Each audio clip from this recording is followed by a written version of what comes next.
दर्शक बंधु वर्तमान जहाँकि गुरुत्वपूर्ण अपडेट राज्य सरकार तरफ समस्त स्कूल एवं कॉलेज को जो खुलिबार व्यवस्था करा जायतिला ताने एक गुरुत्वपूर्ण अपडेट वर्तमान सामना को आसी। तो आसंता काली ठारू जो विद्यालय प्रथम रु दशम श्रेणी पिलामानकर स्कूल खुलिबा को नहीं वर्तमान राज्य सरकार तरफ एक नुआ गाइडलाइन जारी करा जायछि, जहाँद्वारा कि किछि जिले में वर्तमान स्कूल खुलिबाकर समय जहाँकि वृद्धि करा जायछि। आसंतु कौन कौन जिले में जहाँकि आसंता काली स्कूल खुलिबो एवं कौन कौन जिले में स्कूल बंद रहिबो ता विषय संपूर्ण अपडेट आज भिडियो रे जानिबा। देखिपारुथिबे स्कूल खोला जीव निष्पत्ति संबंधी सूचना पाणीपाग विभाग सूचना को भित्ति करी स्कूल खुलिबा निष्पत्ति ग्रहण करिबा पई माननीय मुख्यमंत्री श्री मोहन चरण माझी राज्यर समस्त जिलापाल को निर्देश देइचंती।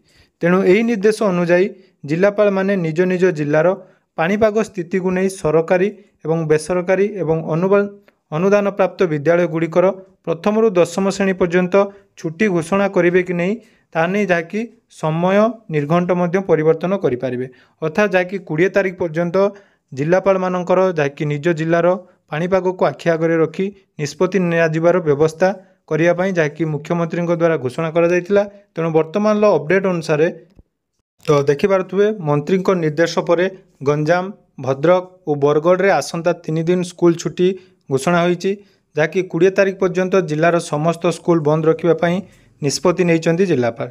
सेहीपरि अन्यपटे जदि आम देखा बालेश्वर में आसंता काली दिन जहाँकि स्कूल छुट्टी रहिबो 19 तारीख रु सकाळ 6:30 रु 10:30 पर्यंत क्लास हेबो बोली जिलापाल निर्देश देइचंती।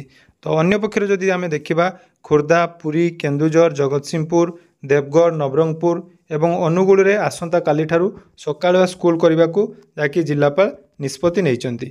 या छड़ा एकाधिक जिले में सकाळुआ स्कूल नहीं जिला प्रशासन सूचना देइचंती। सेमानक मध्य केन्दुझर देवगढ़ जगतसिंहपुर अनुगुल रे सकाळुआ स्कूल चलिबो।